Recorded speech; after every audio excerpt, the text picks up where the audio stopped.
তো আজ আমি আপনাকে আইপিএলে এমন কিছু প্লেয়ারের কথা বলবো যাকে 16 কোটি টাকা দিয়ে কেনার পরেও সে শুধুমাত্র 15 রান বানিয়েছে এবং বছরের পর এসেও কিভাবে সে সব প্লেয়ার থেকে বেশি টাকা দাম পেয়েছে। তো চলুন আমি আপনাদেরকে বলছি সে প্লেয়ারগুলো কে কে। Number 1 Ben Stoke. আপনাকে বলি এই বেন স্টোক যাকে কিনেছিল চেন্নাই সুপার কিংস 16.25 কোটি টাকা দিয়ে। তো আমি আপনাকে বলি আইপিএলে সব থেকে বেশি টাকা দিয়ে প্লেয়ার কেনার গল্প হলে এই বেন স্টোকের এই 16.25 কোটি টাকার দামটা থাকবে। কেননা 2023 সালে চেন্নাই সুপার কিংস তাকে 16.25 কোটি টাকা দিয়ে কিনেছিল। দুইটা সিজনের মধ্যে দুইটা 4 মেরে সে শুধুমাত্র 15 রান করেছিল। তারপর আপনাকে তার বোলিং এর কথা বললে আমি আপনাকে বলি তার বোলিং এর কথা বলার আপনাকে দরকারই নেই, কেননা সে 2 সিজনে 1 ওভার বল করেছে এবং সে ওই 1 ওভারে 18 রান দিয়েছিল এবং 18 রান দেওয়ার পর শোনা গিয়েছিল যে বেন স্টোকের ইনজুরি হয়ে গেছে, যার কারণে সে আবার ইংল্যান্ডে ফিরে গিয়েছিল। তাহলে বুঝতে পারছেন তো, কিছু না করেই সে শুধুমাত্র 16.25 কোটি টাকা নিয়ে চলে গেছে ভারত থেকে। 2 নম্বর হচ্ছে ঈশান কিষান। তো আপনাকে বলি ঈশান কিষানকে আইপিএল এর মধ্যে 15.25 কোটি টাকা দিয়ে তাকে কেনা হয়েছিল। তো আপনাকে বলি 2022-এ আইপিএল এর মেগা অপশনে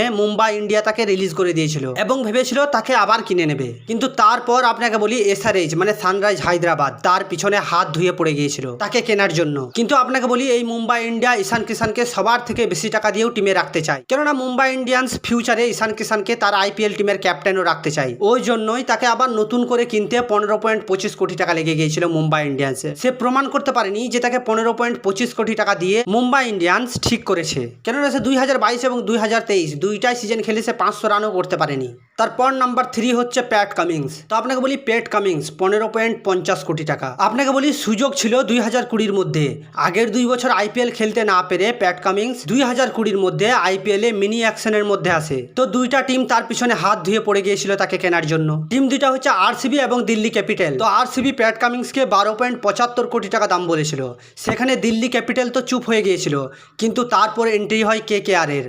কেকেআর তাকে 15.50 কোটি টাকা দিয়ে আরসিবির থেকে কেড়ে নিয়েছিল, কিন্তু সেই প্রবলেম হচ্ছে কেকেআর এর জন্য প্যাট কামিংস তেমন কোনো কিছুই করতে পারেনি, কেননা ওই সিজনের 14টি ম্যাচের মধ্যে শুধুমাত্র 146 রান করেছে এবং সে 14টি উইকেট নিয়েছে। এরপর 4 নম্বর হচ্ছে যে নিকোলাস পুরান, যাকে 16 কোটি টাকা দিয়ে কিনেছিল। তো আপনাকে বলি আপনি জেনে থাকবেন যে ওয়েস্ট ইন্ডিজের প্লেয়ারগুলো আইপিএল এর মধ্যে এসে এক একটা আগুনের মতো জ্বলে উঠে, যেমন গেল, ব্রাভো, রাসেল, সুনীল নারায়ণ, ঠিক তেমনই নিকোলাস পুরান। আপনাকে বলি এই নিকোলাস পুরানই এদের মতো একটা পাওয়ারফুল প্লেয়ার। তো আপনাকে বলি 2023 সালে আইপিএল অ্যাকশনের মধ্যে নিকোলাস পুরান যেমনই এসেছিল তার জন্য আইপিএল এর প্রতিটা টিম হাত ধুয়ে তার পিছনে পড়ে গিয়েছিল তাকে টিমে নেওয়ার জন্য।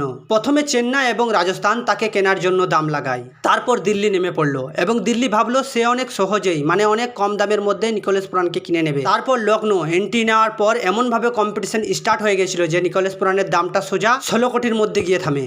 তো আপনাকে বলি নিকোলাস পুরানের রানের কথা বললে শুধুমাত্র 358 রান করেছিল সে, কিন্তু ওর স্ট্রাইক রেট ছিল 172-এরও বেশি।